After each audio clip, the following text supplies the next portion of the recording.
হুশিয়ার সাবধান, ভারতের দালালেরা, আওয়ামী লীগের দালালেরা, হুশিয়ার সাবধান, হুশিয়ার সাবধান, আওয়ামী লীগের দালালেরা, একটা দুটা লিগ কর, ধরে ধরে জবাই কর, ধরে ধরে জবাই কর, একটা দুটা লিগ কর, জিয়ার সৈনিক এক হও লড়াই করো, এক হও লড়াই করো, জিয়ার সৈনিক লড়াই লড়াই লড়াই চাই, লড়াই করে বাঁচতে চাই, এই লড়াইয়ে জিতবে কারা, শহীদ জিয়ার সৈনিকেরা, যুগে যুগে জিতলো কারা, শহীদ জিয়ার সৈনিক এক হও লড়াই করো, ভারতের দালালেরা হুশিয়ার সাবধান, পদের দালালেরা হুশিয়ার সাবধান, ছাত্রলীগের দালালেরা হুশিয়ার সাবধান, লীগের দালালেরা হুশিয়ার সাবধান, ভারত যাদের নানার বাড়ি, বাংলা চার তাড়াতাড়ি, ভারত যাদের নানার বাড়ি, ভারত যাদের নানার বাড়ি, বাংলা চার তাড়াতাড়ি, ভারতের দালালেরা হুশিয়ার সাবধান, শিক্ষা ঐক্য প্রগতি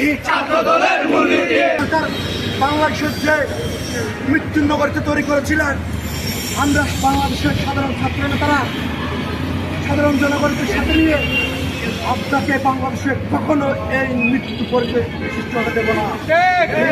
আপনি বলে চলবে না, বাংলাদেশের জনগণ রক্ত দিতে জানে, রক্ত দিয়ে বিজয় চিনিয়ে আনতে কিভাবে হয় সেটা বাংলাদেশের সাধারণ ছাত্র জনতারা জানে।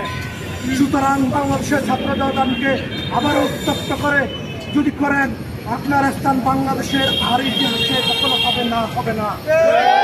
আমরা এই সমাবেশ থেকে বলতে চাই, আপনার ফেসিবাদের দূষররা বাংলাদেশে কখনো যদি আবারও ফেসিবাদকে কায়েম করতে যায়, তার জবাব দেওয়ার জন্য ছাত্র জামাত সদা প্রস্তুত। সুতরাং বাংলাদেশের বাধ্য নিয়ে আর বাড়াবাড়ি করবেন না। আপনি যে পালিয়ে গিয়েছেন সেখানে আপনি নিরাপদ থাকবেন। আপনি যখনও যদি কখনো দুঃসাহস করেন বাংলাদেশের জনগণ নিয়ে আবারও ছিনিমিনি খেলবেন, তার জাত বাবা জবাব আমরা বাংলাদেশের মাঠ থেকে দেবো। যদি সহজটা হচ্ছে আপনি বাংলাদেশে এসে রাজনীতি করার অন্যতায় বাংলাদেশকে আশীর্বাদ করবেন না।